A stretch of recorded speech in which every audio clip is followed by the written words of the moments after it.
Happy birthday, Javed. Happy birthday to you. Happy birthday, happy birthday, happy birthday, Javed.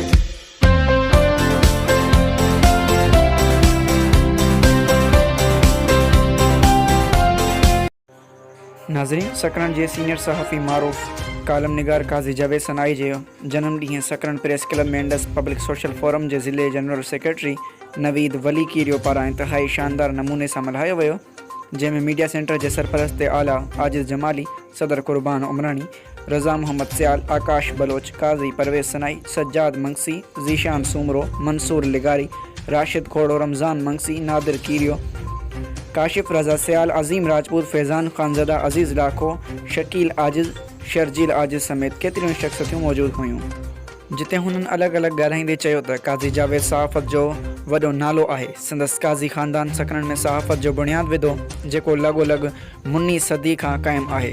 हुननि चयो त काज़ी जावेद मां नौजवाननि सहाफ़त सिखी आहे। संदसि शफ़क़त जो हथु हर माण्हूअ मथां ख़ासि करे नौजवाननि ते रहियो आहे।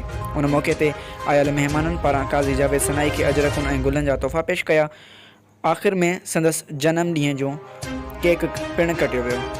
वधीक तफ़सील ॾिसंदा रोहान न्यूज़ रिपोर्ट मज़हर उमरानी। तोड़े जो सालगिरह जनम ॾींहुं मल्हाइण सां पंहिंजो एहतसाब करणु खपे त मिलियल ज़िंदगी जेके रब काइनात जे निशानो ॾिनी आहे उन मां हिकु साल घटि थी वियो ज़िंदगी जो। अक्सर इहो चयो वेंदो आहे त इंसानु वॾो पियो थिए, यार मुंहिंजी हेतिरी उमिरि मां वॾो आहे, पर इंसानु वॾो न थींदो आहे, इंसानु नंढो थींदो आहे। शायदि जेका हुनखे उमिरि मिलंदी आहे उन मां घटि बि वेंदी आहे, पर बतक़ाज़ाए बशरियत फितरी तौर ते ख़ुशी थींदी आहे जनम ॾींहं जी। ऐं आउं इन करे हिन जो क़ाइल आहियां त अक्सर चवंदो आहियां त जनम ॾींहं ते दुआऊं ॾाढियूं मिलंदियूं आहिनि। जीअं हींअर नवीद चयो कादिर दुआ घुरी, या अॼु जेको सोशल मीडिया ते जेको दोस्तनि दुआऊं ॾिनियूं, मां त सम्झां थो त माना मुंहिंजे मालिक साईं जा किरोड़ा करम जेके दोस्तनि मुंहिंजे लाइ दुआऊं लिखियूं ॾिनियूं, यकीन इन करे उही मौक़िया थियनि था ख़ुशी मल्हाइण जा। नवीद जी महिरबानी ऐं जंहिं ही सभु मुहबती गॾु कया, जंहिंमें दुआउनि जो जेको आहे सो माना सबबु बणिया। पखी सभु न हंग कंहिंखे माण्हू हंग अचे पोइ जिनजी अॼु 55 सालगिरह आहे ऐं हिन सालगिरह जे मौक़े ते खेसि असीं जनम ॾींहं जो लख लख वाधायूं पेश कयूं था। राजी उमिरि जे लाइ दुआगो आहियूं। माण्हू चवंदा आहिनि त मुंडा थींदा आहिनि, मेहराण में मोती, सिंधू में मोती, प्रेस क्लब में मोती, वरी अचो त मीडिया में मोती। उहो असांजो हिकिड़ो जेको मोती आहे उहो काज़ी जावेद आहे। इंतहाई ख़ुशी जी ॻाल्हि आहे त अॼु पंहिंजे घर प्रेस क्लब में हिकु अहिड़े शख़्स जे प्रोग्राम में शरीक थियो आहियां जीअं हमेशह सकण जे माण्हुनि जा ॾुख सुख हक़ तक जो आवाज़ु ॿुधंदी। उहा शख़्सियत काज़ी जावेद सनाई साहिबु आहे, जंहिं इबरत ग्रुप पारां लाॻीतो ॾहाकनि खां सहाफ़त कंदे हिन सकण जे अवाम जो आवाज़ु बणिजी हिन सकण खे दुनिया ताईं मुतारफ़ करायो आहे।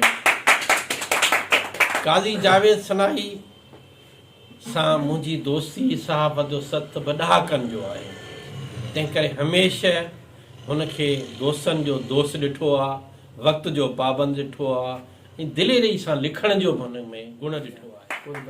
ऐं संदसि जो असांजे साथी काज़ी जावेद सनाई सालगिरह में हिकिड़ी तकरीब रखी आहे ऐं काज़ी साहब जी क्या आऊं काफ़ी वक़्त खां ॾिसंदो आहियां ऐं परखण जे हवाले सां ऐं न्यूज़ जे हवाले सां ऐं पंहिंजी हिनखे ईमानदारी सां पंहिंजी हुन सहाफ़त कई आहे ऐं हमेशह सभिनी खे इज़त ऐं मोहबत ॾिनी आहे ऐं असां सां बि ॾुख सुख जो साथी आहे ऐं जॾहिं बि का ज़रूरत पई आहे या का तकलीफ़ थी आहे जेके सॾु पैसूं हुनखे सॼे जवाबु असांखे सॼे खां ॾिनो आहे ऐं मोहबती माण्हू आहे ऐं बाक़ी वात हूअं त असां बेसिकली सकण जा आहियूं, हिक ॿिए खे सुञाणूं था, पर काज़ी साहब सां तक़रीबन 9-10 साल थिया आहिनि जेको सहाबती सफ़र आहे।